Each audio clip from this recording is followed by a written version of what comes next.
پێشمەرگە شەوی ڕابردوو دیارە چەند ئایلێکی عەرەب خۆیان ڕادستی هێزەکانی پێشمەرگە کردووە لە سنوورە ژماریان چەندە و ئەو عەرەبانە لەبەرچی هەراتون لە ژێردەستی داعش خۆتان دەزانن ڕۆژانە ئەوانەی کە لەژێر سەیطرەی داعشن دێنە ژێر ڕادەکەن لە دەست داعش و دێنە ژێر سێبەری هەرێمی کوردستان بینی مناسبە دوێنێ شەوی ڕابردوو نزیک 40 کەسیان لە کوڕی گرنج و عائیلەشیان پێدا هاتوونە خۆیان تەسمیلی هێزەکانی پێشمەرگە لە سنووری محور مەخموش ئەوان لەکوێوە غير لجل سنوري داعش وهاتم اللي استلك بنياز شانش والله دين إما إجراءاتي أساي سونا وكهم أواني كدين استسال يعني تحقيق يعني كانوا شوني حوانا يعني دياري دكتور أو شون يعني كما بس يعني خوانا ويا شون يعني كشون شان نقول هريم كردستان شون يعني والله إما تحقيق بكين دواني طبيعي إجراءاتي أساي سونا أوان بشي وكدري تايبد منتهي لو قصاين تايبد منتهي لو باريو إجراءاتي وكدري ياساي خوان هيو جماريان تتكسر كاكمري ومن رواكا كملي نارتي سبالت بويكا بسنوي قوران هزيكي تساقدان دوز ذكر راي وقسي أولا سروا بتسير والله بعض ذكر الإعلام أمد بيستين كبسنوي قوران دي يكي بناوي يكي نود الزكاة بنام أو يكي كارثة أو بجي أو يكي لشيء بيدا ذاك راستي يعني أويك سفي تسكو أصلح ذات أو يكي إخوان أوان درين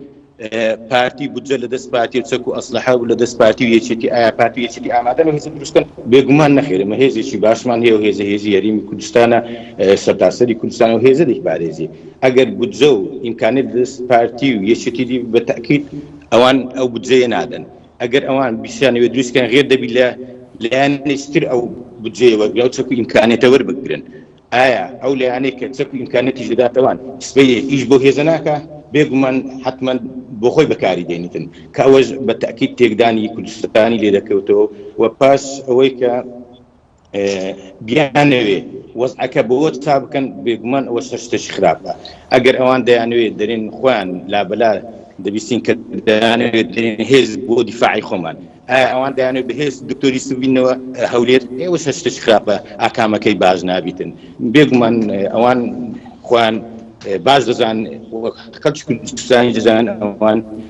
زيكي 60,000 دنجان أنا ولسكري كردستان هي هذه هي زمانية بالتصوري إما أو هي ذاك وكذلك بري أمريكان لبريكان جنگ تي دالين لسنا أو هي زي كدروس دكريتن پێشمەرگە خۆی پێشمەرگە کوردستانە پێشمەرگە پێی خۆشە هاوکاری زۆری بەرام هاوکار بە شێوەیەکی یاسایی نەک بۆی بێسەڕی بکاتن ئەوان کە دوێنێ شێوەی جێم لە ئەندام پەرلەمانەشیان دەگوێن ئەمە حساب بۆ کەس ناکەین هیچ دروستکەین خۆی نەخوێندنەوەی خەڵک زۆر خراپە یعنی وان ڕاستی بۆ شێوەیە تەعاملکردن لەگەر لایەنە سیاسیەکان بە تەسەوری مە ئاکامی باش ناکەین یعنی ئەوە ترسان هەیە لەو هێزە بري وترسان هي لو هي زي كدروس ذكرين والله قلت بفرانديتين استثمان هبيتن يعني هو بس شويه يعني ترسان هي لدروس كدنيا وهذا هر هي لخدمتي برجوندي كردستان نبي اما بباش نازاني شرني او تسمعنا بتسمعنا بما شري وكدري هم دوجنا كان كرد ما كرديا وك بيجمع تسمعني برام بازني خدمت با كردو عندي كردو او وضع سياسي اسلامنا وەکو وەزارەتی پێشمەرگە لە ڕووی یاسایی وەشۆ بۆ بەڕووی ئەوانە وەزارەتی پێشمەرگە فەرمی بۆ دروست لێرەیەکێکی کە لەژێر ڕێنمایەکانی لەژێر چۆن بۆ بەڕووی لەژێرنەوە لەژێر ئێمە وەکو هێزی پێشمەرگەی کوردستان ئەگەر بێتە بیتان ماوەیەک پێ ئێستا ئێمە وەکو چەند کەوادیری سەربازی پەیمانی ئەومان دەکەین تداخل شکاری سیاسیەکان نەکەین بەڕاستی تداخلیش ناکەین ئەوە بەجێ دەبینێت لە بۆ لایەنە سیاسیەکان چۆن تەعاملی لەگەر دەکەن ئێمە وەکو هێزی پێشمەرگە هێزی